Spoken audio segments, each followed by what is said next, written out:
Jabatan Perhutanan Negeri Pahang telah mengarahkan syarikat pelesenan pembalakan di kawasan hutan Dua lentang orang dibentuk. maut dalam kejadian tanah runtuh di resort Banjaran Hot Springs, Tambun di Ipoh Perak awal pagi tadi. Banjir di pantai barat Jabatan Semenanjung. Perlindungan Hidupan Liar dan Taman Negara Perhilitan Terengganu merampas pelbagai spesies hidupan liar yang dilindungi.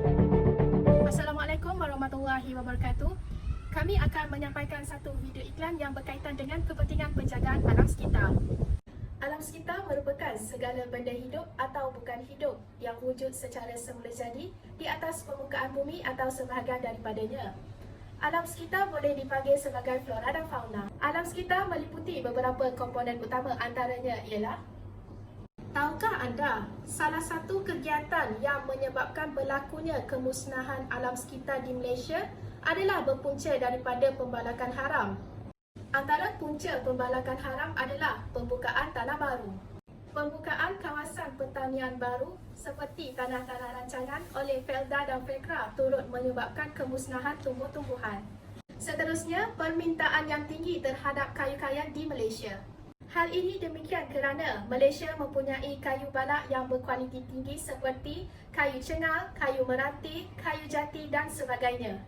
Berikut adalah beberapa kesan terhadap kejadian pembalakan haram. Yang pertama adalah suhu bumi akan meningkat. Yang kedua, kehilangan tumbuhan semula jadi dan kehidupan liar.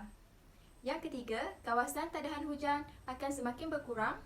Yang keempat, generasi akan datang tidak akan kenal haiwan yang telah pupus. Yang kelima, hakisan akan terus berlaku. Dan yang terakhir adalah kejadian tanah runtuh akan semakin bertambah. Kejadian tanah runtuh lazimnya dikaitkan dengan aktiviti-aktiviti manusia yang mengabaikan penjagaan dan pemeliharaan alam sekitar dan tumbuh-tumbuhan sehingga terjadinya tanah runtuh. Berikut adalah antara beberapa faktor yang menyumbang kepada kejadian tanah runtuh. Yang pertama adalah lereng bukit yang curam, pembangunan runtuhan di bawah cerun, pembukaan tanah dan penebangan hutan, bebanan di bahagian atas cerun, saliran air yang tidak mencukupi, dan akhir sekali, gegaran gempa bumi.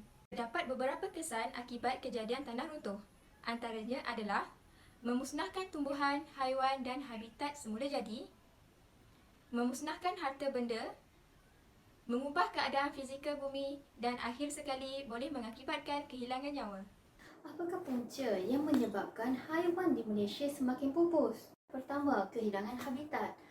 Hal ini kerana pembangunan yang tidak terancang dan aktiviti pembalakan haram seperti menebang pokok yang mempunyai nilai tinggi di pasaran, contohnya pokok jati dan pokok cengal. Hal ini akan menyebabkan banyak haiwan kehilangan habitat, sumber makanan dan perlindungan yang menjadi faktor kelangsungan hidup. Tambahan pula, aktiviti pembakaran yang sering melanda Sumatera turut menjadi faktor kepada kepupusan haiwan. Kedua, pemburuan haram.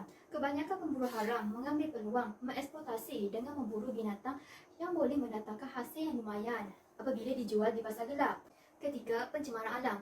Keadaan pencemaran yang tidak terkawal juga menyebabkan kepupusan haiwan. Antaranya termasuklah kehidupan kuantik. Antara kesan yang timbul jika masalah ini tidak dibendung termasuklah ketidakseimbangan ekosistem. Hal ini kerana penerokaan kawasan hutan boleh menyebabkan kemusnahan dan pengecilan habitat haiwan seperti harimau dan gajah yang sememangnya memerlukan kawasan yang luas. Kawasan hutan yang kecil dapat mengurangkan kemampuan haiwan untuk mencari makanan dan juga mencari pasangan bagi tujuan pembiakan.